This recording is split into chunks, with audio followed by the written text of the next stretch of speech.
경상도 시골 마을에서 자란 이도윤은 22살의 나이에 군 입대 통지서를 받았습니다. 키 178cm, 마른 체구에 선량해 보이는 얼굴을 가진 도윤은 평소 말수가 적고 조용한 성격이었지만 한번 결심하면 끝까지 밀고 나가는 똑 부러진 면이 있었어요. 아들아, 군대 가서도 괜한 일에 끼어들지 말고 조용히 지내거라. 아버지의 당부를 받으며 집을 떠난 도윤은 22사단 신병교육대에 배치받았습니다. 하지만 운명의 장난인지 도윤이 배정받은 곳은 부대 내에서도 악명 높은 지옥의 삼중대였어요. 그곳의 대대장은 일명 악마 대대장이라 불리는 백기철 중령이었습니다. 백기철은 45살의 나이에 건장한 체격을 자랑하는 직업군인이었어요. 위계질서를 무엇보다 중시한다는 명목 하에 부하들을 철저히 압박하는 것으로 유명했죠. 특히 신병들에게는 더욱 가혹했습니다.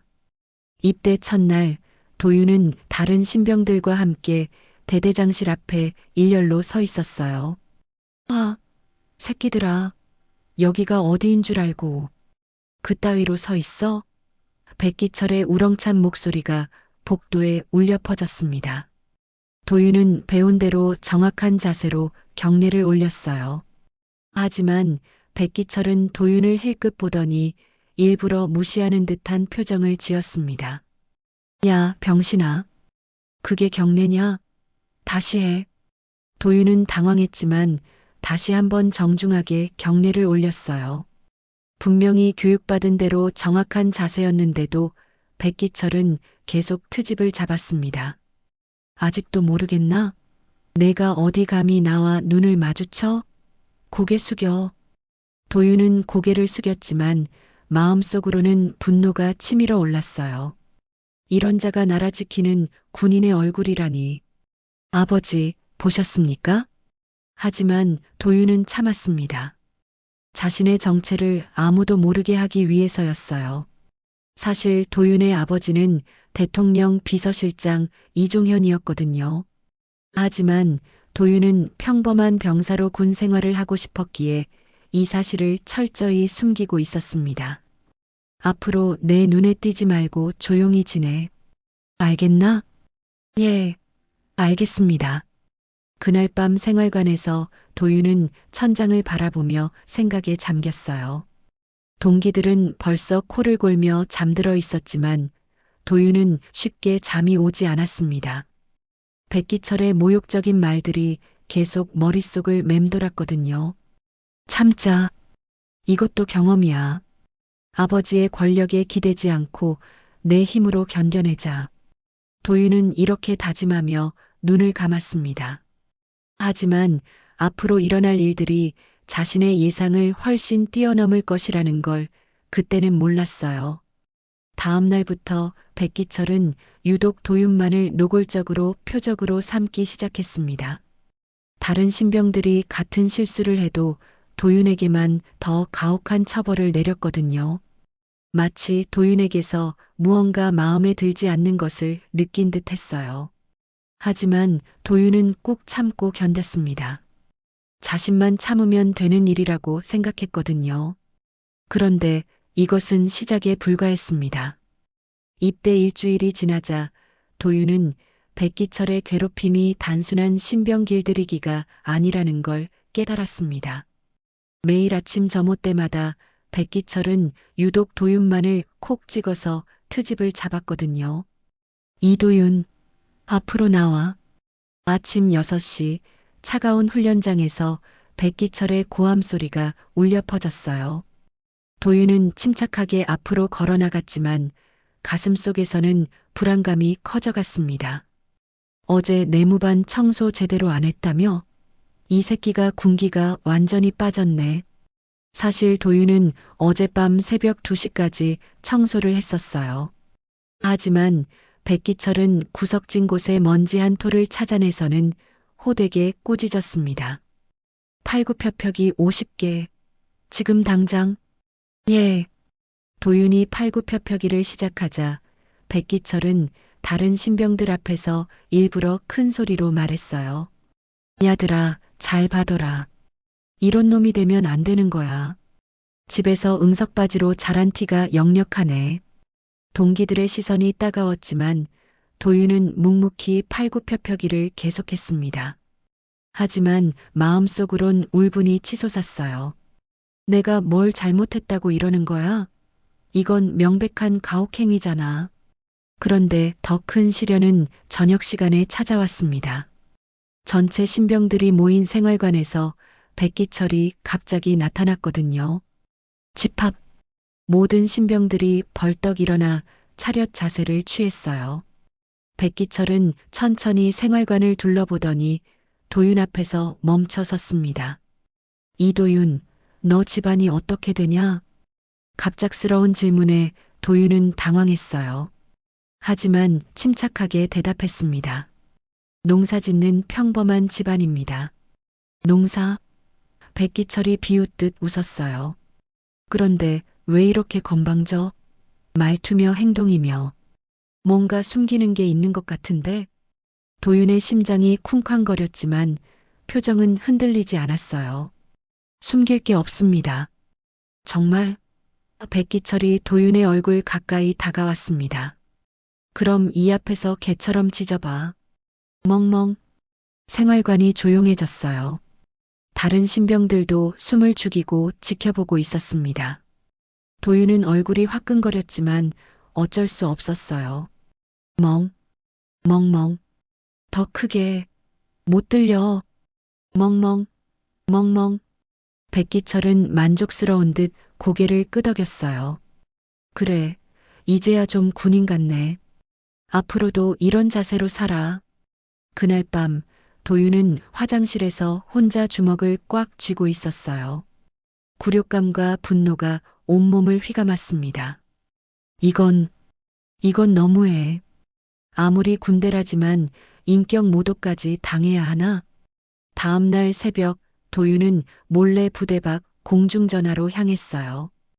허락도 없이 나간 거라 들키면 큰일이지만 더 이상 참을 수가 없었거든요. 전화기를 들고 망설이던 도윤은 결국 번호를 눌렀습니다. 여보세요? 아버지, 무슨 일이냐? 저 그냥 아닙니다. 도윤은 더 이상 말하지 못하고 전화를 끊었어요. 하지만 그의 목소리에서 무언가를 느낀 아버지 이종현은 곧바로 움직이기 시작했습니다. 이틀 후 부대 정문에 검은색 승용차 한 대가 들어왔어요. 번호판도 특이했고 차에서 내린 사람들의 옷차림도 심상치 않았습니다. 뭐야? 저 차 뭐지? 정부 관계자 같은데? 신병들이 웅성거리기 시작했고 곧 부대 전체가 술렁이기 시작했어요. 중령 이상 간부들이 허둥지둥 뛰어다니는 모습이 보였거든요. 하지만 정작 도윤은 그 차를 보며 가슴이 철렁 내려앉았습니다. 설마 아버지가 정말로? 그 순간 도윤은 자신이 돌이킬 수 없는 일을 저질렀다는 걸 깨달았어요. 평범한 병사로 지내고 싶었던 계획이 완전히 틀어지고 있었습니다. 검은색 승용차가 부대에 들어온 지 불과 30분도 안 되어 전체 부대가 발칵 뒤집혔습니다. 사단장부터 시작해서 각 대대장들이 헐레벌떡 뛰어다니는 모습이 보였어요. 뭔 일이야? 대체 무슨 일이 벌어지는 거지? 저 차 번호판 봤어? 정부 요인 전용이야. 신병들은 웅성거렸지만 정작 도윤은 식은땀을 흘리고 있었습니다. 자신이 한 통화 때문에 이런 일이 벌어진 게 틀림없었거든요. 아버지, 설마 정말로 직접 나서신 건가? 이종현. 그는 현 정부의 대통령 비서실장으로 실질적으로 청와대의 모든 실무를 총괄하는 실세 중의 실세였어요. 한마디로 대통령 다음 가는 권력자였죠. 그런 사람의 외아들이 바로 이도윤이었습니다. 도윤은 어릴 때부터 아버지의 과도한 보호 속에서 자랐어요. 어딜 가든 경호원이 따라붙고 학교에서도 특별 대우를 받았죠. 하지만 도윤은 그런 삶이 싫었습니다. 평범하게 자신의 힘으로 살고 싶었거든요. 아버지, 저 정말 평범하게 군 생활하고 싶어요. 아무도 제 정체를 모르게 해주세요. 입대 전 도윤이 간곡히 부탁했을 때 이종현은 망설였지만 결국 아들의 뜻을 따라주었어요. 군 당국에는 일절 연락하지 않기로 했었거든요. 하지만 아들의 절망적인 목소리를 들은 순간 아버지의 본능이 작동했습니다. 한편 백기철은 갑작스러운 상황에 당황하고 있었어요. 사단장이 직접 전화를 걸어와서는 긴급히 대기하라고 했거든요. 대대장님, 무슨 일인지 아십니까? 부중대장이 조심스럽게 물어봤지만 백기철도 영문을 몰랐어요. 나도 모르겠다. 일단 모든 신병들 점검해봐. 그때 한 상병이 급히 뛰어왔습니다. 대대장님, 사단장님이 지금 당장 오시래요. 뭐? 사단장이 여기로? 평소 같으면 사단장이 대대를 방문할 때는 최소 일주일 전에 미리 통보가 있었어요. 그런데 갑자기 온다는 건 심상치 않은 일이었습니다. 20분 후 사단장 차량이 도착했어요. 차에서 내린 사단장 김준호 준장의 표정이 심각했습니다. 그리고 그 뒤로 민간인 2명이 함께 내렸어요. 사단장님, 맞이하겠습니다. 백기철이 경례를 올렸지만 김준호 준장은 차가운 표정으로 말했습니다. 백중령, 대대장실로 가시죠. 대대장실에 들어선 김준호 준장은 곧바로 핵심을 찔렀어요. 백중령, 신병 이도윤이라는 자를 아나? 예, 이도윤. 아, 경상도 출신 신병 말입니까? 그 병사에게 어떤 교육을 시켰는지 보고해 보시오. 백기철은 순간적으로 식은땀이 났어요. 뭔가 잘못되었다는 직감이 들었거든요. 그냥 일반적인 신병 교육을 했을 뿐입니다. 일반적인? 김준호 준장의 목소리에 날이 서 있었어요. 그럼 신병들 앞에서 걔 흉내를 내라고 한 것도 일반적인 교육인가? 백기철의 얼굴이 하얗게 변했습니다. 도대체 누가 일러 바쳤을까요? 하지만 더 충격적인 건 다음 말이었어요. 백중령, 혹시 그 병사가 누구 아들인지 알고 있었나? 아니요. 농사 짓는 집 아들이라고 했는데. 그때 민간인 중 한 명이 입을 열었어요. 대통령 비서실장 이종현 비서관의 외아들입니다. 뭐라고요? 백기철은 머리가 하얗게 변하는 걸 느꼈어요. 대통령 비서실장의 아들?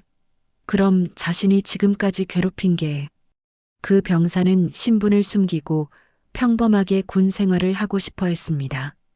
하지만 백중령의 과도한 가혹행위로 인해 어쩔 수 없이 도움을 청했던 겁니다.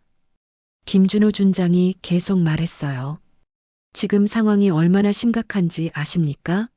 청와대에서 직접 움직였습니다. 이 일이 언론에 알려지면 군 전체가 난리가 날 겁니다. 백기철은 다리에 힘이 빠져 주저앉을 뻔했어요. 평생 군인으로 살아온 자신의 인생이 끝장날 수도 있는 상황이었거든요. 한편 생활관에서는 온갖 추측이 난무하고 있었어요. 야, 혹시 우리 중에 대단한 집 아들이 있는 건 아냐? 설마, 누가 그럴 만한 애가 있어? 동기들의 시선이 자연스레 도윤에게 향했어요. 평소 말수가 적고 어딘지 모르게 다른 분위기를 풍기던 도윤이었거든요. 도윤아, 혹시 너? 민석이가 조심스럽게 물어봤지만 도윤은 고개를 저었어요. 아니야. 나도 몰라. 하지만 도윤의 마음은 복잡했습니다. 이제 자신의 정체가 드러나는 건 시간 문제였거든요. 그리고 그게 드러나면 평범한 군 생활은 끝이었습니다. 이제 어떻게 하지?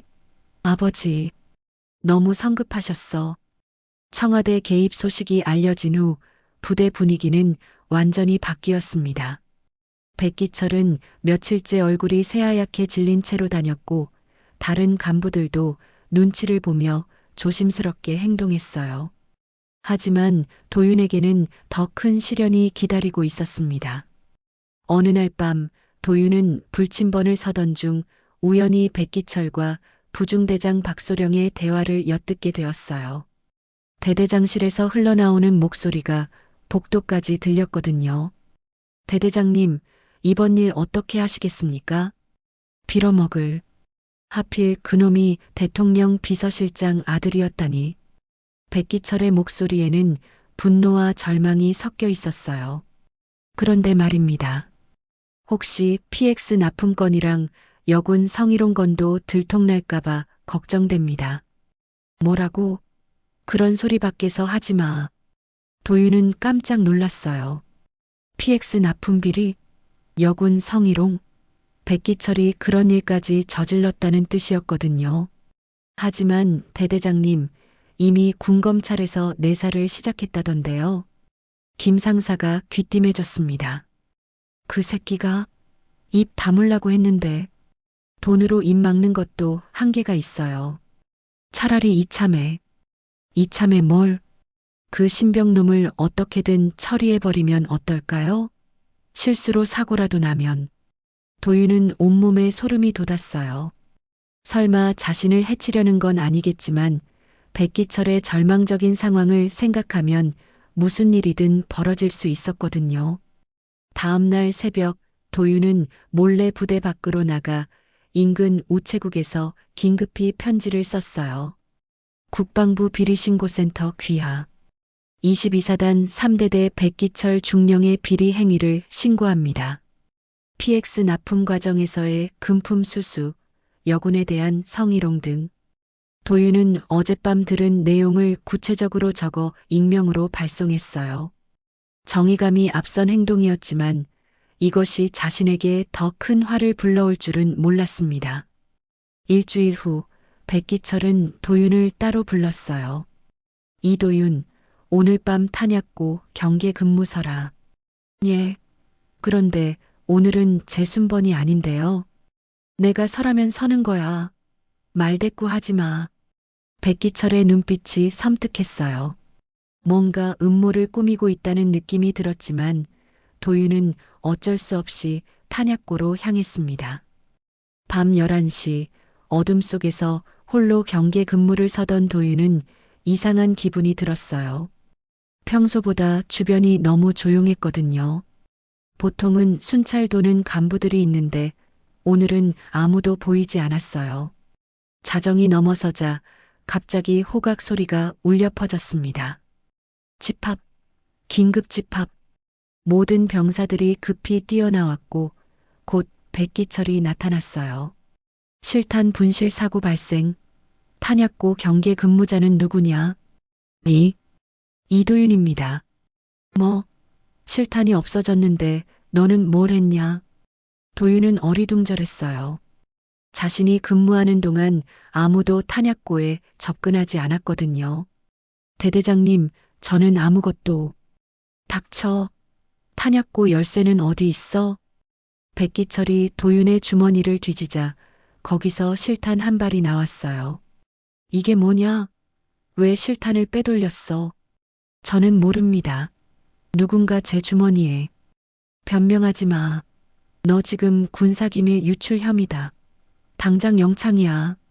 주변 병사들이 웅성거렸어요. 실탄 분실은 군대에서 가장 심각한 사고 중 하나였거든요. 대대장님, 정말 저는 아무것도 모릅니다. 하지만 백기철은 들은 척도 하지 않았어요. 이미 모든 걸 계획해 놓았거든요. 헌병대에 연락해서 조사 들어가게 해. 이놈 당장 격리 수용. 도윤은 절망감에 빠졌어요. 분명히 누군가 자신을 함정에 빠뜨린 것 같았지만 증거가 없었거든요. 그날 밤 영창에 수감된 도윤은 차가운 콘크리트 바닥에 앉아 생각에 잠겼어요. 백기철, 정말 치밀하게 계획했구나. 내가 국정원에 신고한 걸 눈치챈 건가? 하지만 더 큰 문제는 이 일이 아버지에게까지 알려질 수 있다는 것이었어요. 실탄 분실은 군검찰 차원에서 수사하는 중대한 사안이었거든요. 아버지, 이번엔 정말 실망하실 거야. 한편 생활관에서는 도윤의 일로 난리가 났어요. 야, 도윤이가 정말 실탄을 빼돌린 걸까? 아냐, 뭔가 이상해. 도윤이 그럴 애가 아니잖아. 민석이가 고개를 저었어요. 나도 그렇게 생각해. 뭔가 함정에 빠진 것 같은데. 그때 한 동기가 조심스럽게 말했어요. 야, 혹시 도윤이가 정말 대단한 집 아들인 거 아냐? 요즘 대대장이 너무 이상하잖아. 설마. 하지만 만약 그렇다면 이번 일은 동기들 사이에서도 의심이 커져가고 있었어요. 도윤의 정체와 이번 사건 사이에 뭔가 연관이 있다는 느낌이 들었거든요. 영창 안에서 도윤은 주먹을 꽉 쥐었어요. 이제 정말 한계에 다다른 것 같았습니다. 이번엔 정말 참을 수 없어. 영창에 갇힌 지 사흘째 되던 날, 도윤은 면회객이 왔다는 소식을 들었어요. 헌병이 차가운 표정으로 말했습니다. 이도윤, 면회 나와. 면회실로 향하던 도윤은 가슴이 두근거렸어요. 설마 아버지가 직접 온 건 아니겠지만 누군가는 자신의 상황을 알고 있다는 뜻이었거든요. 하지만 면회실에 앉아 있던 건 뜻밖의 인물이었어요. 민석아? 동기 민석이었습니다. 민석이는 주변을 살피더니 조심스럽게 입을 열었어요. 도윤아, 네 아빠 대통령 비서실장 맞지? 도윤은 깜짝 놀랐어요. 어떻게 알았을까요? 뭔 소리야? 이미 다 퍼졌어. 부대 전체가 알고 있다고. 민석이의 말에 도윤은 머리가 하얗게 변하는 걸 느꼈어요. 어떻게, 누가 말했어? 아무도 직접 말하지는 않았지만 다들 눈치챘어. 청와대에서 사람이 오고 갑자기 대대장이 벌벌 떨고 그리고 네가 영창에 들어간 다음 날부터 대대장이 완전 미쳐 날뛰더라. 민석이는 더 충격적인 얘기를 들려주었어요. 그리고 말이야. 어젯밤에 여군 김상사가 자살 시도했대. 뭐? 백기철이 성희롱한 그 여군 말이야. 견디다 못해서 목을 맸는데 다행히 발견돼서 살았어. 근데 유서에 백기철 이름이 나와 있었다는 거야. 도윤은 충격에 빠졌어요. 자신 때문에 무고한 사람까지 피해를 당하고 있었거든요. 그리고 PX 납품 비리도 터졌어. 군검찰에서 영장 들고 왔다는 소문이야. 정말? 응. 근데 백기철이 완전히 미쳤어. 네가 모든 걸 신고했다고 확신하고 있거든. 그래서 더 위험할 수도 있어. 민석이는 걱정스러운 표정으로 말했어요. 도윤아, 네 정체가 뭐든 상관없어. 하지만 조심해. 백기철이 정말 무서운 눈으로 네 얘기를 하더라. 면회가 끝나고 영창으로 돌아온 도윤은 불안감에 휩싸였어요. 상황이 자신이 생각했던 것보다 훨씬 심각해지고 있었거든요. 그날 밤 11시경 갑자기 영창 문이 열렸어요. 이도윤 나와. 헌병이 아니라 백기철이 직접 나타났습니다. 뒤에는 박 부중대장도 따라와 있었어요. 대대장님? 조용히 따라와. 백기철의 목소리는 평소와 달리 차가웠어요. 도윤은 불안한 마음으로 뒤따랐습니다. 세 사람은 인적이 드문 부대 뒤편 창고로 향했어요. 어둠 속에서 백기철이 갑자기 돌아서더니 도윤을 노려봤습니다. 이 새끼야, 내가 신고했지? 뭘 말씀하시는 건지. PX 비리, 여군 성희롱, 다 내가 신고한 거 아니야? 백기철의 눈이 벌겋게 충혈되어 있었어요. 완전히 이성을 잃은 상태였습니다. 그때 박 부중대장이 조심스럽게 말했어요. 대대장님, 진정하세요. 여기서 무슨 일이라도 생기면. 닥쳐. 이 새끼 때문에 내 인생이 망했잖아. 백기철이 주먹을 불끈 쥐며 도윤에게 다가왔어요. 대통령 비서실장 아들이면 뭐가 대단해? 아버지 찬스 쓰려고 신고나 하고. 대대장님, 저는 변명하지 마. 너 때문에 김 상사가 자살까지 하려고 했어. 그 순간 도윤의 참을성이 한계에 달했어요. 그건 대대장님이 저지른 일이지 않습니까? 뭐라고? 김 상사를 성희롱하고 PX에서 뒷돈 받고 그런 건 다 대대장님이 한 거잖아요. 제가 뭔 잘못을 했다고. 도윤의 목소리가 떨렸지만 또렷했어요. 저는 그냥 평범한 병사로 군 생활하고 싶었을 뿐이에요. 근데 대대장님이 저를 개 취급하고 인격 모독하고 그래서 참다 못해 도움을 청한 거예요. 백기철은 순간 말문이 막혔어요. 도윤의 말이 사실이었거든요. 하지만 이미 돌이킬 수 없는 상황까지 온 백기철은 더욱 화가 났어요. 그래, 내가 대통령 아들이니까 이렇게 나오는 거지? 좋아, 그럼 끝까지 가보자. 바로 그때 창고 밖에서 발소리가 들렸어요. 거기 누구냐? 손전등 불빛이 창고 안을 비췄고 헌병 2명이 나타났어요. 대대장님? 헌병들은 당황했지만 곧 상황을 파악했어요. 영창에 있어야 할 도윤이 왜 여기 있는지 의심스러웠거든요. 헌병대에 보고하겠습니다. 그날 밤 부대 전체가 술렁였어요. 대대장이 영창 수감자를 무단으로 데리고 나온 사건이 헌병대에 보고되었거든요. 다음 날 새벽 사단장 김준호 준장이 직접 부대를 방문했어요. 그리고는 곧바로 도윤을 불렀습니다. 이도윤 병사, 어젯밤 무슨 일이 있었나? 사단장님, 저는 도윤이 망설이고 있을 때 갑자기 사단장의 휴대전화가 울렸어요. 예, 사단장 김준호입니다.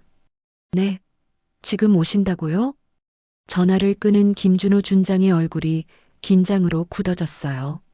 대통령 비서실에서 직접 오신다. 이도윤 병사, 아버지가 오시는 것 같다. 도윤은 가슴이 철렁 내려앉았어요. 이제 정말 모든 게 끝났구나 싶었습니다. 오후 2시 부대 정문에 검은색 차량 3대가 일렬로 들어왔습니다. 첫 번째 차에서 내린 사람은 대통령 비서실장 이종현이었어요. 49살의 나이에도 카리스마 넘치는 풍채를 자랑하는 그는 정말로 권력의 정점에 선 사람다운 아우라를 뿜어내고 있었습니다. 아버지.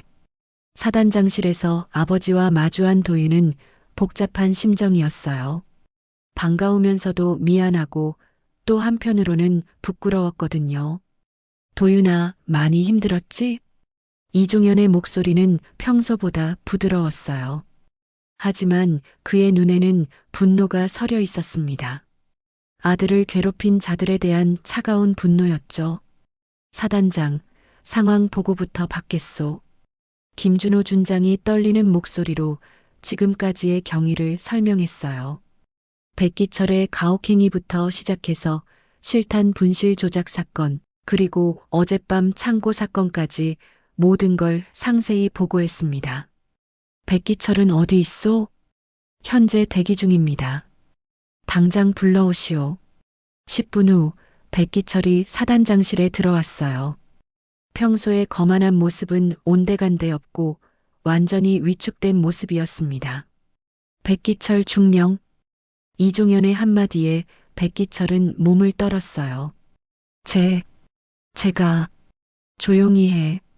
내가 묻는 것만 대답해. 이종현은 차가운 목소리로 물었어요.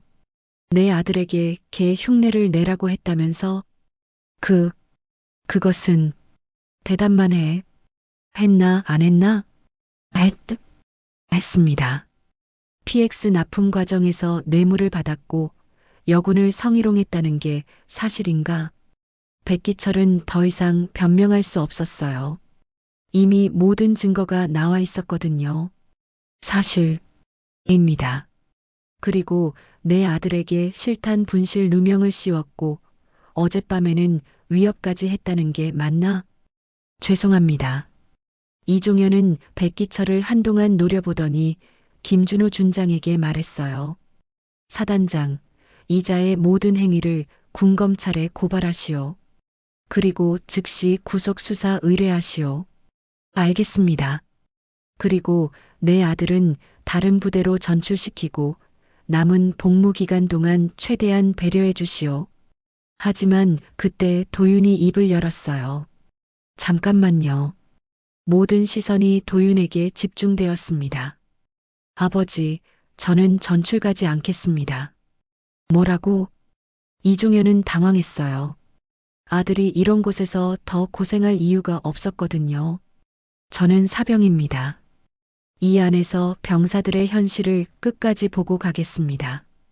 도윤의 목소리에는 확신이 담겨 있었어요. 하지만 도윤아, 아버지, 저 때문에 김 상사님이 자살 시도까지 했어요. 그리고 다른 병사들도 얼마나 많은 부조리를 당하고 있는지 모르잖아요. 도윤은 계속 말했어요. 만약 제가 그냥 전출 가버리면 결국 또 다른 도윤이 생길 거예요. 하지만 권력자 아들이 아닌 평범한 병사는 누가 도와주겠어요?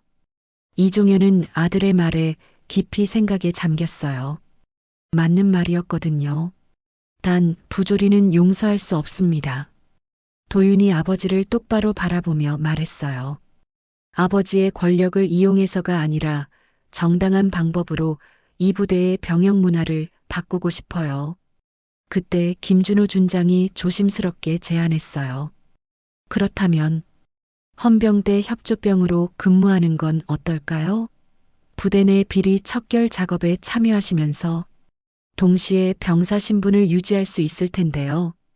이종현은 잠시 고민하더니 고개를 끄덕였어요. 좋다. 하지만 안전은 보장해야 한다. 물론입니다. 특별보호 조치를 취하겠습니다. 이종현이 자리에서 일어나며 말했어요. 도윤아, 정말 괜찮겠나? 네, 아버지. 이게 제가 진짜 하고 싶었던 거예요. 그때 문 밖에서 웅성거리는 소리가 들렸어요. 백기철이 헌병들에게 연행되어 나가는 모습을 본 병사들이 모여들고 있었거든요. 야, 진짜 대대장이 잡혀가네. 도윤이가 정말 대단한 집 아들이었구나. 하지만 그 중에서도 몇몇 병사들은 걱정스러운 표정을 지었어요. 그런데 이제 도윤이가 왕따 당하는 거 아니야? 아버지 찬스 썼다고. 민석이가 고개를 저었어요. 아니야. 도윤이는 그런 애가 아니야. 분명히 우리를 위해서 뭔가 할 거야. 그의 예상은 맞았어요. 다음 날 아침 도윤은 동기들 앞에 서서 말했습니다. 여러분, 저는 앞으로 헌병대와 함께 부대 내 비리를 척결하는 일에 참여하게 되었습니다. 병사들이 웅성거렸어요. 하지만 이건 저 혼자만의 일이 아니에요. 여러분 모두의 일입니다. 앞으로 부당한 일을 당하면 언제든 저에게 말해주세요. 함께 해결해 나가겠습니다. 그때 한 병사가 손을 들었어요. 도윤아, 정말 우리 편이야? 당연하죠. 저도 여러분과 똑같은 대한민국 병사입니다. 도윤의 진심 어린 말에 병사들의 표정이 밝아졌어요. 드디어 자신들을 대변해 줄 사람이 생긴 것 같았거든요. 그럼 분대장이 맨날 갈구는 것도 신고해도 돼? 물론이죠. 정당한 지도와 가혹행위는 분명히 다르니까요. 하나둘씩 병사들이 용기를 내기 시작했어요. 그동안 참아왔던 억울한 일들을 털어놓기 시작한 거죠. 도윤은 그 모든 이야기를 진지하게 들으며 생각했어요. 이제 시작이야. 진짜 의미 있는 군 생활이. 도윤이 헌병대 협조병으로 활동한 지 8개월이 흘렀습니다. 그동안 부대는 완전히 다른 모습으로 변해 있었어요. 각종 비리와 부조리가 하나씩 드러나면서 징계받은 간부만 15명이 넘었거든요. 특히 도윤의 활약은 눈부셨습니다. 병사들의 신고를 받아 조사하고 증거를 수집해서 상부에 보고하는 일을 완벽하게 해냈어요. 동료 병사들도 처음엔 의심하던 분위기였지만 이제는 완전히 신뢰하고 있었습니다. 도윤아, 이번에도 고마워. 내가 아니었으면 평생 당하고 살았을 거야. 이등병 강민수가 고마움을 표했어요. 분대장의 부당한 얼차려를 신고했는데 도윤이 증거를 모아서 해결해 준 거였거든요. 아냐, 당연한 거야. 우리 모두 똑같은 병사잖아. 하지만 도윤의 마음 한구석에는 여전히 무거운 짐이 있었어요. 백기철 때문이었습니다. 백기철은 군검찰 조사를 받은 후 파면 처분되었고 현재는 민간법정에서 재판을 받고 있었어요. PX 납품 비리로 억대의 뇌물을 받은 것과 여군 성희롱 혐의가 모두 인정되었거든요. 하지만 놀라운 소식이 들려왔어요. 야, 들었어? 백기철이 항소 포기했대. 정말? 왜? 모르겠어.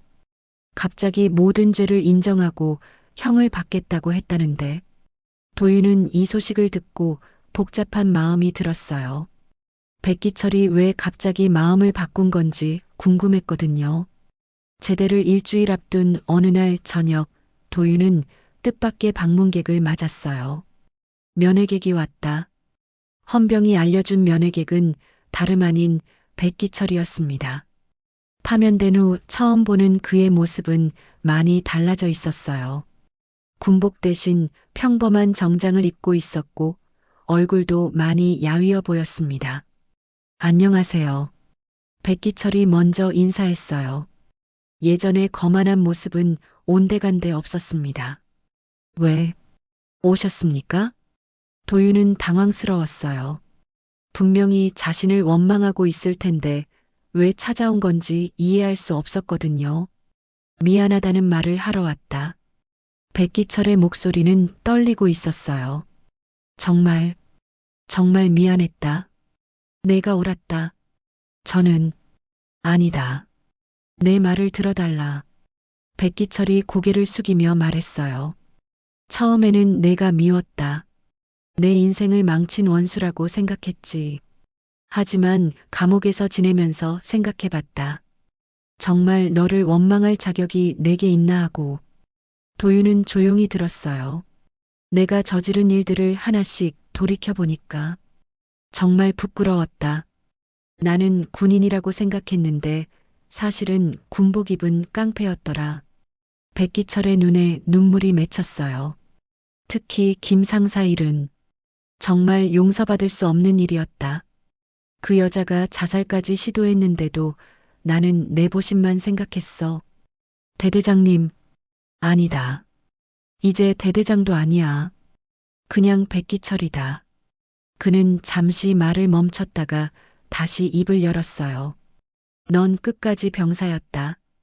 그래서 더 무서웠다. 무서웠다고요? 그래. 내가 아버지 찬스를 쓰거나 권력을 이용했다면 오히려 편했을 텐데. 넌 끝까지 정정당당하게 맞섰어. 그게 나를 더 초라하게 만들었다. 백기철은 자리에서 일어나 도윤에게 경례를 붙였어요. 정말 고마웠다. 내가 아니었으면 나는 평생 썩어빠진 인간으로 살았을 거야. 도윤도 자리에서 일어나 경례로 화답했어요. 백기철은 처음으로 눈을 피하지 않고 도윤의 경례를 받아냈습니다. 그 순간 두 사람 모두 이상한 기분을 느꼈어요. 이제야 진짜 군인이 된 듯한 기분이었거든요. 앞으로 어떻게 하실 건가요? 출소하면 사회 복무를 하려고 한다. 특히 군 관련 시민단체에서 일하고 싶어. 나 같은 사람이 더 이상 나오지 않도록 도우는 일을 하고 싶다. 도윤은 그의 진심이 느껴졌어요. 정말 다행입니다. 내가 보여준 게 뭔지 이제 알겠다. 진짜 군인 정신이 뭔지 말이다. 백기철이 마지막으로 말했어요. 이도윤, 넌 정말 훌륭한 군인이야. 아니, 훌륭한 사람이다. 면회가 끝나고 돌아가는 백기철의 뒷모습을 보며 도윤은 생각했어요. 사람은 정말 변할 수 있구나.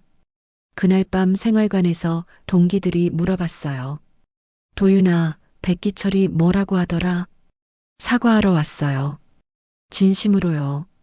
정말 그 오만한 놈이 사람은 변할 수 있나 봐요. 민석이가 고개를 끄덕였어요. 그래도 내가 대단한 건 변하지 않아. 내 덕분에 우리 부대가 완전히 바뀌었잖아. 우리 모두가 함께 바꾼 거죠. 도윤은 미소 지으며 말했어요. 그날 밤 도윤은 오랜만에 아버지에게 전화를 걸었어요. 아버지, 저 곧 제대해요. 그래, 수고했다. 많이 힘들었지? 아니에요. 오히려 보람 있었어요. 정말? 네. 진짜 의미 있는 일을 한 것 같아요. 이종현은 아들의 목소리에서 성숙함을 느꼈어요. 자랑스럽다, 아들. 전화를 끊고 도윤은 창밖을 바라봤어요. 이제 일주일 후면 이 부대를 떠나겠지만 여기서 배운 것들은 평생 잊지 않을 거였어요. 진짜 군인이 되어 간다는 게 이런 느낌이구나. 제대 당일 아침 도윤은 평소보다 일찍 일어나 마지막으로 부대를 둘러봤습니다. 지난 1년 8개월간 자신이 생활했던 이곳이 이제는 완전히 다른 모습이 되어 있었어요. 도윤아, 일어났구나. 민석이를 비롯한 동기들이 모두 모여 있었어요. 오늘 도윤과 함께 제대하는 동기들이었죠. 야, 너 덕분에 정말 좋은 군 생활했다. 맞아. 내가 없었으면 우리 지금도 갈굼이나 당하고 있었을 거야. 동기들의 진심 어린 감사 인사를 받으며 도윤은 뿌듯함을 느꼈어요. 제대식장에는 가족들이 모여 있었는데 도윤의 아버지 이종현도 와 있었습니다. 하지만 그는 일부러 다른 가족들과 섞여 앉아서 특별히 눈에 띄지 않으려고 했어요. 제22보병사단 제대식을 시작하겠습니다. 사회자의 구령과 함께 제대식이 시작되었어요. 사단장 김준호 준장이 단상에 올라 축사를 했습니다. 여러분은 지난 1년 8개월간 대한민국을 지키는 숭고한 임무를 완수했습니다. 특히 이번 기수는 우리 부대 역사상 가장 의미 있는 변화를 이끌어낸 기수로 기억될 것입니다.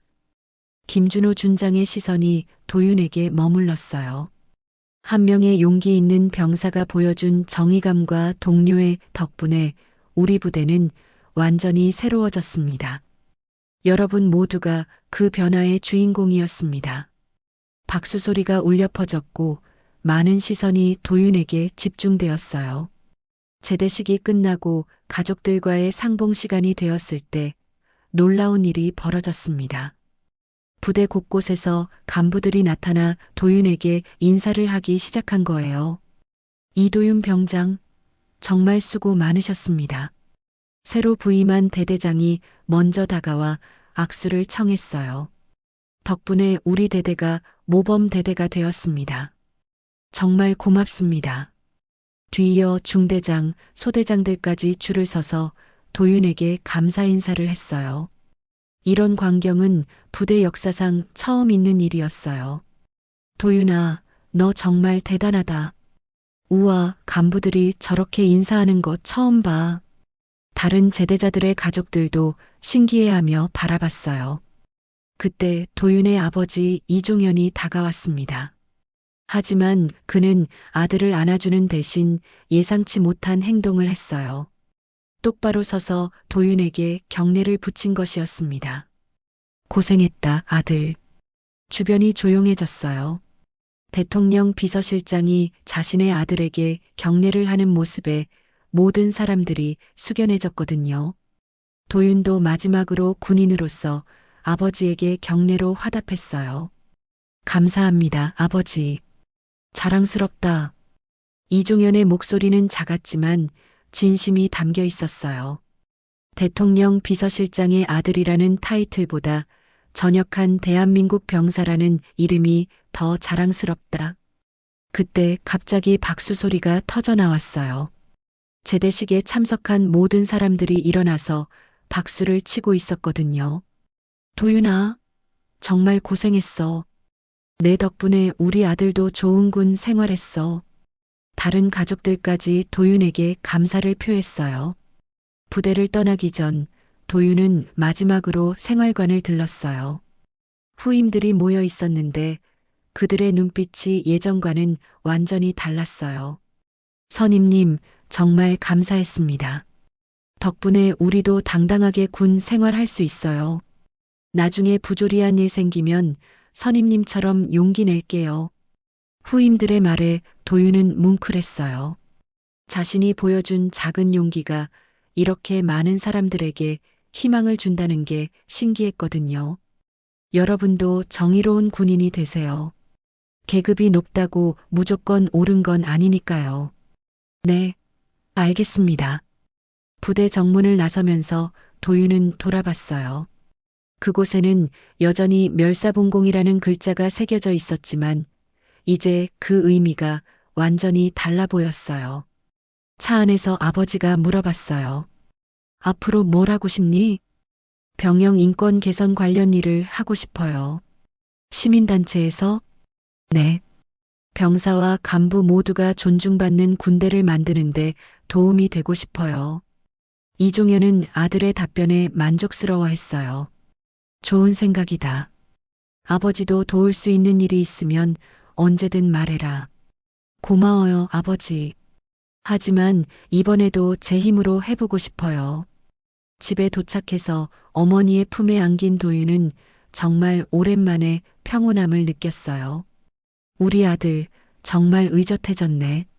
많이 배웠어요, 어머니. 그날 밤 도윤은 컴퓨터 앞에 앉아 이메일을 확인했어요. 군 인권센터에서 온 메일이 있었거든요. 이도윤님께 귀하의 군 복무 중 활동에 대해 들었습니다. 저희와 함께 일하실 의향이 있으시다면 연락 주시기 바랍니다. 도윤은 미소를 지으며 답장을 썼어요. 안녕하세요. 함께 일할 수 있어서 영광입니다. 모든 군인이 존중받는 군대를 만들기 위해 최선을 다하겠습니다. 창밖으로 보이는 달빛이 유난히 밝았어요. 도윤은 가슴을 펴고 심호흡을 했습니다. 이제 새로운 시작이었어요. 대통령 비서실장의 아들이 아닌 그냥 이도윤으로서의 새로운 인생이 시작되는 거였죠. 3년 후 군 인권센터에서 일하는 도윤은 전국의 부대를 돌아다니며 강연을 하고 있었어요. 그의 이야기를 듣고 용기를 얻은 수많은 병사들이 부조리에 맞서기 시작했거든요. 그리고 어느 날 뜻밖의 소식을 들었어요. 백기철이 출소 후 청소년 상담센터에서 봉사하고 있다는 소식이었죠. 사람은 정말 변할 수 있구나. 도윤은 그때와 똑같은 말을 중얼거리며 미소 지었습니다.